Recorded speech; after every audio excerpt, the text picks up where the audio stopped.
उत्तर प्रदेश सरकारकडून शेतकऱ्यांना 1 लाखांपर्यंतची कर्जमाफी, 2,15,00,000 शेतकऱ्यांना होणार फायदा। पहिल्याच कॅबिनेटमध्ये योगी सरकारचा धडाकेबाज निर्णय। साताऱ्यातील कराड तालुक्यात 2 शेतकऱ्यांची आत्महत्या, 2 सख्ख्या भावांनी बँकांच्या कर्ज वसुलीला कंटाळून संपवलं आयुष्य। नंदुरबारमध्ये रोजगार हमी योजनेतून बांधलेल्या विहिरींचा 7 वर्ष झाली तरी मोबदला नाही, आता शेतकऱ्यांनी दिला निर्वाणीचा इशारा।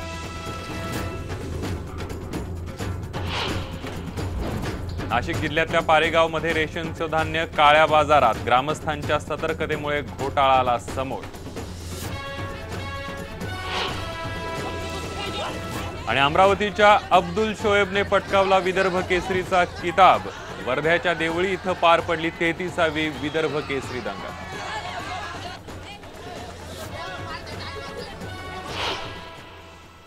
नमस्कार, मी संदीप देसाई। गावाकडच्या बातम्यांमध्ये आपल्या सर्वांचं स्वागत। सुरुवात करणार आहोत उत्तर प्रदेश सरकारच्या एका महत्त्वाच्या निर्णयानं। उत्तर प्रदेशच्या योगी आदित्यनाथ सरकारनं शेतकऱ्यांसाठी कर्जमाफी जाहीर केली आहे। यूपीतल्या प्रत्येक शेतकऱ्याला 1 लाखाची कर्जमाफी देण्यात येणार आहे। यूपीतल्या 2,15,00,000 शेतकऱ्यांना या कर्जमाफीचा फायदा होणार आहे। योगी आदित्यनाथ यांनी त्यांच्या पहिल्याच कॅबिनेट बैठकीत हा धडाकेबाज निर्णय घेतलाय। या कर्जमाफीमुळे राज्याच्या तिजोरीवर 36,000 कोटींचा भार पडणार आहे।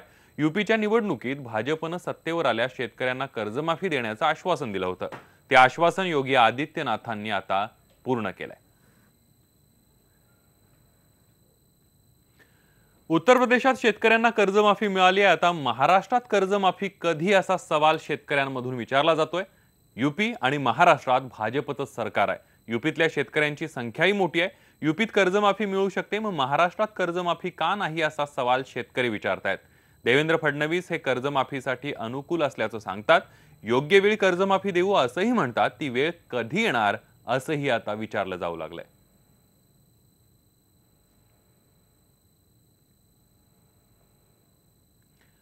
विरोधकांच्या संघर्ष यात्रेचा आजचा शेवटचा दिवस आहे। पनवेलमध्ये संघर्ष यात्रेचा समारोप होतोय। शरद पवारांच्या अध्यक्षतेखाली या संघर्ष यात्रेचा समारोप झालेला आहे। चंद्रपूरपासून सुरू झालेली ही संघर्ष यात्रा 8 दिवसांनंतर पनवेलमध्ये पोहोचली आहे। या संपूर्ण यात्रेमध्ये शेतकऱ्यांच्या कर्जमाफीवरून विरोधकांनी सरकारवर चांगलंच तोंडसुख घेतलंय। संघर्ष यात्रेच्या समारोप ठिकाणी राणे बोलतायत, आपण थेट जाऊया। गेल्या 2.5 वर्षात राज्यात आणि 3 वर्षात केंद्रात या सरकारने दिलेल्या घोषणेपैकी एकही घोषणा अद्यापपर्यंत पूर्ण केलेली नाही। आमचे अबू आजमी एका ठिकाणी म्हणाले की हे सरकार जनतेची फसवणूक केलेली आहे, आश्वासनाची पूर्ती केली नाहीये आणि फसवणूक म्हणून 420चा गुन्हा यांच्यावर नोंदवला पाहिजे। ही गोष्ट खरी आहे। बांधवणी संघर्ष यात्रा चंद्रपूरहून सुरू झाली। या जेवढे पण नेते आमदार सहभागी झाले त्यांचं मी अभिनंदन करतो। बांधवणी संघर्ष यात्रा कोणासाठी? महाराष्ट्राच्या शेतकऱ्यांसाठी।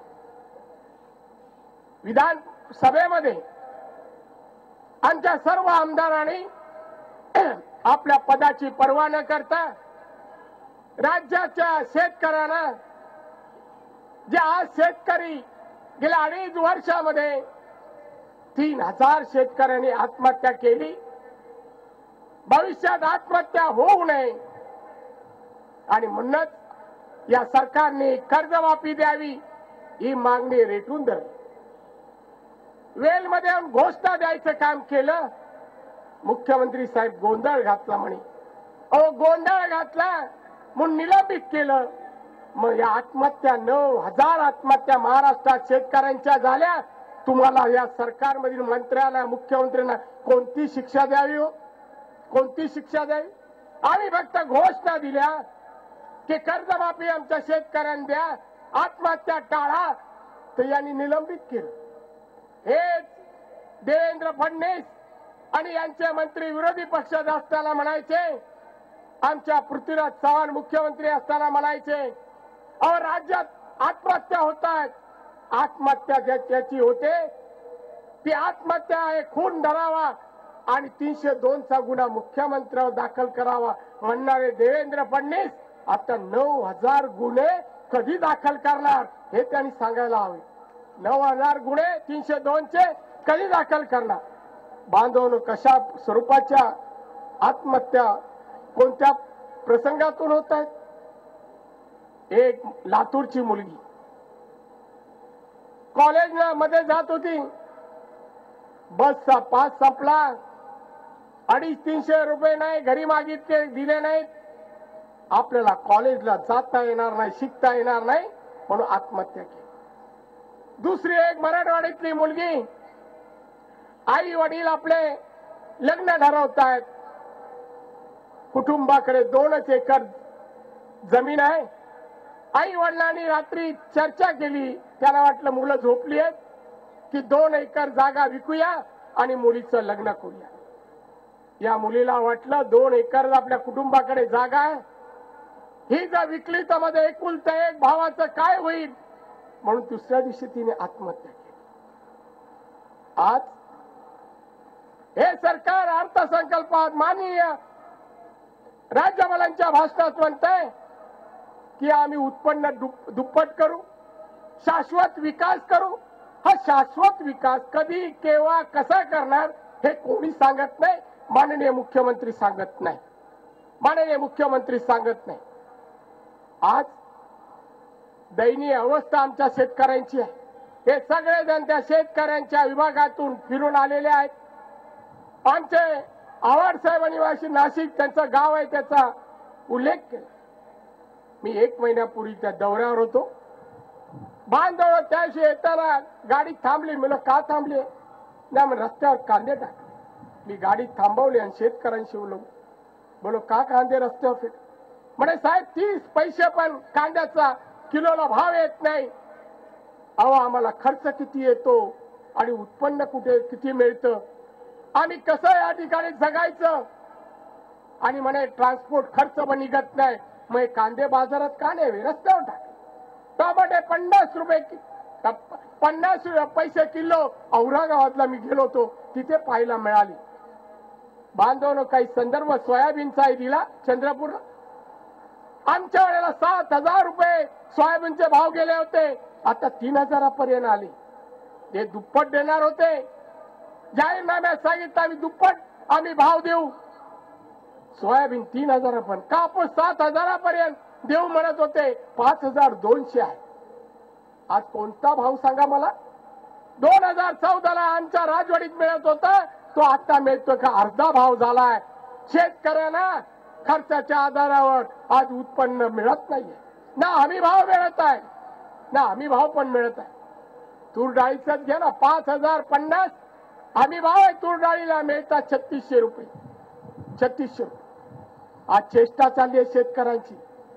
शाश्वत विकास करणारे, शेतकऱ्यांना तिजोरी खाली करून दे म्हणणारे आज उघड्या डोळ्याने आत्महत्या पाहतायत, त्या कुटुंबाकडे पाहतायत. या सरकारला संवेदना नाही. शेतकऱ्यांबद्दल आस्था नाही, प्रेम नाही. त्यांच्यासाठी काही करायची इच्छा असती तर 31,000 कोटी कर्जमाफी दिली असती. इथे येण्यापूर्वी आम्ही म्हात्रेंच्या घरी बसलो, टीव्ही चालू होती, टीव्हीवर दाखवत होते उद्या उत्तर प्रदेशची कॅबिनेट आहे पहिली, आणि कोणता प्रस्ताव येतोय? पहिलाच की शेतकऱ्यांना 1 लाखाच्या आतलं कर्ज जवळपास 36,000 कोटी उद्या माफ होणार. उत्तर प्रदेशच्या शेतकऱ्यांचं. महाराष्ट्र उत्तर प्रदेशचं प्रगत राज्य आहे, त्यांच्यापेक्षा आपला अर्थसंकल्प मोठा आहे, उत्पन्न मोठं आहे, खर्च जास्त आहे. मग आम्ही का नाही करू शकत? योग्य वेळी देऊ म्हणे. योग्य वेळ कधी येणार? अरे कोणतरी ज्योतिषाकडे जा आणि योग्य वेळ शोधा. पण बांधवानं फक्त चेष्टा चालली आहे. आमदारांना निलंबित करायचं आणि अर्थसंकल्प पास करायचा, एकच काम या सरकारने केलं. आजचं मरण उद्या, आणि म्हणून हे सरकार चालू शकत नाही. सरकारची क्षमता नाहीये. या सरकारला गोर गरीब, शेतकरी, मजूर, कामगार यांचं जर कोणतंही प्रेम नाही, कोणतेही निर्णय 2.5 वर्षात घेऊ शकले नाहीत. नोटबंदीनी तर दैना अर्थव्यवस्थेची केली. उद्योगधंदे बंद झाले, कामगार बेकार झाले. आज उदरनिर्वाहाचं साधन या सरकारने ठेवलं नाही. तरी म्हणतात नाही आम्ही क्रांती केली नोटबंदी करून. लोकांना उपासपोटी मारणं म्हणजे क्रांती? आणि म्हणून बांधवानं काँग्रेस राष्ट्रवादी या सगळे आमचे मित्र पक्षाने मिळून ही संघर्ष यात्रा फक्त आमच्या शेतकऱ्यांच्यासाठी कर्ज माफी हो म्हणून कुणाची पर्वा केली नाही। आपण बघितलं पनवेलमध्ये संघर्ष यात्रेचा समारोप होतोय। काँग्रेस नेते नारायण राणे यांनी सरकारवर जोरदार टीका केलेली आहे। उत्तर प्रदेशमध्ये कर्जमाफी होते शेतकऱ्यांची, महाराष्ट्रात का नाही असा सवाल सुद्धा त्यांनी उपस्थित केलाय। या विषयावरच आपण आज बेधडकमध्ये चर्चा करणार आहोत। बेधडकमध्ये आपण चर्चा करणार आहोत उत्तर प्रदेशामध्ये भाजप सरकारची कर्जमाफी जाहीर, महाराष्ट्रात कधी होणार? संघर्ष यात्रेच्या निमित्तानं एकत्र आलेले विरोधक कर्जमाफीसाठी सरकारवर दबाव वाढवणार का? आणि उत्तर प्रदेशच्या धर्तीवर महाराष्ट्रातही 1 लाखांपर्यंतची कर्जमाफी देणं सरकारला शक्य आहे का? यावर आपण चर्चा करणार आहोत आज रात्री 9 वाजता आयबीएन लोकमतचे कार्यकारी संपादक मंदार फणसे यांच्यासोबत। यानंतर गावाकडच्या बातम्यांमध्ये एक छोटासा ब्रेक घेऊया, मात्र ब्रेकवर जाण्यापूर्वी एक नजर टाकणार आहोत हेडलाईन्सवर। उत्तर प्रदेश सरकारकडून शेतकऱ्यांना 1 लाखांपर्यंतची कर्जमाफी, 2,15,00,000 शेतकऱ्यांना होणार फायदा। पहिल्याच कॅबिनेटमध्ये योगी सरकारचा धडाकेबाज निर्णय। विरोधकांच्या संघर्ष यात्रेचा पनवेलमध्ये समारोप, शेतकऱ्यांना न्याय मिळत नाही तोपर्यंत लढा सुरूच ठेवणार, अशोक चव्हाणांचा निर्धार। आणि साताऱ्यातील कराड तालुक्यातल्या 2 शेतकऱ्यांची आत्महत्या, 2 सख्या भावांनी बँकांच्या वसुलीला कंटाळून संपवलं जीवन।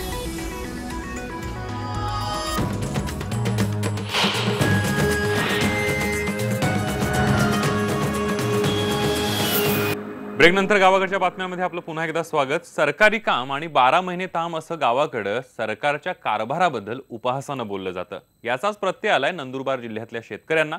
नंदुरबारच्या काही शेतकऱ्यांनी 7 वर्षांपूर्वी रोजगार हमी योजनेतून विहिरी बांधल्या, मात्र 7 वर्ष झाली या शेतकऱ्यांना एक छदाम सुद्धा मिळालेला नाहीये आणि त्यामुळेच या शेतकऱ्यांनी आता निर्वाणीचा इशारा दिलाय। नंदुरबार जिल्ह्यातल्या खुर्द गावातले शेतकरी इंदुबाई पाटील, बभूता पाटील आणि भाईदास पाटील या 3 शेतकऱ्यांची व्यथा ऐकली की आपल्याला लक्षात येईल प्रशासनाची काम करण्याची ढिसाळ पद्धत। या शेतकऱ्यांनी 7 वर्षांपूर्वी रोजगार हमी योजनेतून विहिरी बांधल्या, मात्र 7 वर्ष या शेतकऱ्यांना त्याचा मोबदलाच मिळालेला नाहीये। आता शेतकऱ्यांनी आत्मदहनाचा इशारा सरकारला दिलाय। साहेब 2011 માં એરખંડી લગે આખો 2015-16 માં બી પાસ હોય નહીં, 2 હપ્તા ખંડી પૈસા માંગી ફીરી રાયનું તરી બી નહીં દેતસ। અને કેટલા સગરા મારા જાઓ કલેક્ટરીकडे जा, बीडीओकडे कोण सांगा याकडे सीओकडे जा। शासन जबाबदार का अधिकारी जबाबदार का राजकीय जबाबदार, याला आमच्या शेतकऱ्यांची दैना होते। याच्यात जाऊन आम्हाला एकच म्हणणं की आमची जेवढी रक्कम आहे ती एवढी मिळायला पाहिजे, नाहीतर आमच्यावर असं आलंय की दुसऱ्याकडनं पैसे व्याजून उचलून ते पैसे वेळेवर त्यांचा पोच नाही होत आहे। लोक येऊन काही शिव्या देतात घरी येऊन। विशेष म्हणजे या शेतकऱ्यांच्या तक्रारीनंतर जिल्हाधिकाऱ्यांनी 2दा चौकशी समिती नियुक्त केली। यात या शेतकऱ्यांकडे अगोदरपासूनच विहिरी असल्याचा ठपका या चौकशी समितीने ठेवलाय। मात्र तत्कालीन ग्रामसेवक, तलाठी, गटविकास अधिकारी यांनी या शेतकऱ्यांकडे विहिरी नसल्याचा लेखी अहवाल दिला होता। आपण आता सध्या 3 सदस्यीय समिती आपण गठीत केलेली आहे। उपजिल्हाधिकारी, रोजगार हमी योजना, उपमुख्य कार्यकारी अधिकारी ग्रामपंचायत आणि उपमुख्य कार्यकारी अधिकारी महात्मा गांधी नरेगा या 3 जणांकडून आपण अहवाल घेऊन त्या ठिकाणी त्याची आपल्याला शेतकऱ्यांना कशा पद्धतीने मदत करता येईल त्याचा निश्चितच प्रशासन विचार करेल। सरकार एकीकडे मागेल त्याला शेततळ आणि मागेल त्याला विहिरीची घोषणा करतंय, मात्र मागल्या 7 वर्षांपासून केलेल्या कामाचे पैसे मिळत नसल्यानं शेतकरी नुसते खेटे मारतायत। नंदुरबारचे पालकमंत्री जयकुमार रावल रोजगार हमी मंत्री आहेत। आता त्यांना तरी या शेतकऱ्यांचे हाल दिसतील का ते पाहावं लागणार आहे। निलेश पवार, आयबीएन लोकमत, नंदुरबार। पुढच्या बातमीकडे, रेशनच्या धान्याची काळ्या बाजारात विक्री होत असल्याचा प्रकार नाशिकच्या चांदवड तालुक्यामध्ये उघड झालाय। गावकऱ्यांच्या सतर्कतेमुळे हा घोटाळा समोर आलाय। चांदवड तालुक्यातल्या पारेगाव मधला हा सगळा प्रकार आहे। यामध्ये रेशनचा तब्बल 54 क्विंटल गहू, 23 क्विंटल तांदूळ, 4 क्विंटल साखर आढळून आली आहे। हे सगळे धान्य जे आहे ते काळा बाजारामध्ये विकण्यासाठी नेलं जात होतं। या सर्वाचा जप्त करून पंचनामा करण्यात आलेला आहे। चांदवड तालुक्यातल्या सुमारे 3000 लोकसंख्या असलेलं पारेगाव इथं शासनाच्या रेशन धान्य दुकानात आलेलं धान्य गावातील लोकांना वाटप करण्याऐवजी दुकानदार त्याची काळा बाजारामध्ये विक्री करत होता, असा आरोप जो आहे तो उपसरपंच रमाकांत शिंदे यांनी केला होता। तशी तक्रार सुद्धा तहसीलदारांकडे केली होती। आपल्या विरुद्ध तक्रार झाल्याचं कळताच रेशन दुकानदारानं पसार केलेला जो माल आहे तो पुन्हा रात्री टेम्पोत भरून दुकानामध्ये आणला। त्यावेळेला या सगळ्या अधिकाऱ्यांनी मिळून या दुकानदाराला रंगेहात पकडलं। स्वस्त धान्य दुकानामधनं मार्च महिन्याचं रेशन आलं नव्हतं म्हणून आम्ही तहसीलदार प्रांत साहेबांकडे चौकशी केली असता त्यांनी आम्हाला सांगितलं की 20 तारखेला तुमच्या गावचं धान्य गेलेलं आहे, परंतु ती 1 मे पर्यंत 1 एप्रिल पर्यंत आमच्या गावात धान्य आले नव्हतं म्हणून आम्ही रितसर त्यांच्याकडे तक्रार केली आणि काल रात्री मग अचानक गाडी भरून आली। तिथं गाडी गोडाऊनला खाली होत असताना आम्ही त्या गाडीचा पंचनामा केला, पोलिसांना बोलवलं, तहसीलदार प्रांत साहेबांना निवेदन दिलं आणि या ठिकाणी महसूल डिपार्टमेंटचे पोलीस यंत्रणेचे सर्व लोक आले आणि त्यांनी प्रत्यक्ष परिस्थिती पाहिली असता तिथं गाडी माल खाली होताना आढळला। जर गाडीचा पंचनामा झालेला असतो त्याच्यावरती कठोर कारवाई करण्यात यावी, त्याच्यामध्ये जे कोणी दोषी असतील त्यांच्यावरती सक्त कारवाई करून संबंधितांना शिक्षा होण्यात यावी। स्वच्छ भारत अभियानाच्या धर्तीवर वर्धा शहरामध्ये नगर परिषदेकडून स्वच्छता अभियानाला सुरुवात करण्यात आली आहे। या स्पर्धेअंतर्गत 22 लाखांचं बक्षीस सुद्धा ठेवण्यात आलंय। या स्पर्धेमध्ये वॉर्ड आणि जनता सहभागी होऊ शकणार आहेत। महत्त्वाचं या बक्षिसाची रक्कम जी आहे ती प्रभाग विकासासाठी वापरण्यात येणार आहे। स्वच्छतेसंदर्भात निकोप स्पर्धा निर्माण होऊन शहर स्वच्छ होण्यासाठी मदत होईल असा या उपक्रमामागचा हेतू आहे।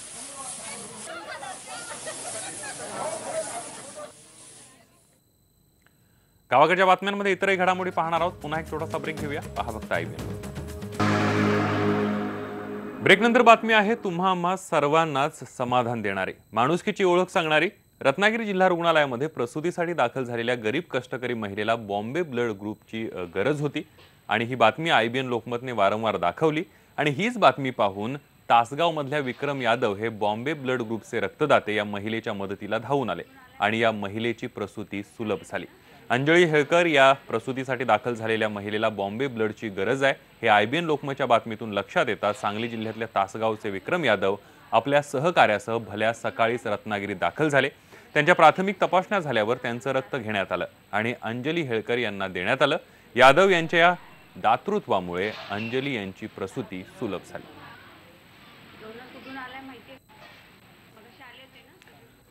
वर्धा जिल्ह्यातल्या देवळी इथं 33वी विदर्भ केसरी कुस्ती स्पर्धा नुकतीच पार पडली। या स्पर्धेमध्ये अमरावतीच्या अब्दुल शोएब यानं विदर्भ केसरीचा किताब पटकावला। महिला आणि पुरुष अशा दोन्ही गटांमध्ये खासदार चषक या नावानं ही स्पर्धा आयोजित केली होती। विजेत्या अब्दुल शोएबला सुवर्ण पदक, मानाची गदा आणि 31,000 रुपयांचं रोख पारितोषिक देण्यात आलं। वाशिमचा ज्ञानेश्वर गादेकर या स्पर्धेमध्ये उपविजेता ठरला, त्याला रजत पदक 21,000 रुपयांचं पारितोषिक देण्यात आलं। तर अकोल्याचा कृष्णा मिश्रा या स्पर्धेमध्ये तिसरा आलाय। देवळी इथं विदर्भ विभागीय कुस्तीगीर संघ आणि सार्वजनिक बजरंग व्यायामशाळेच्या वतीने ही स्पर्धा घेण्यात आली होती। या काही घडामोडींसह गावाकडच्या बातम्यांमध्ये इथेच थांबूया। ताज्या बातम्यांसाठी पहा फक्त IBN लोकमत।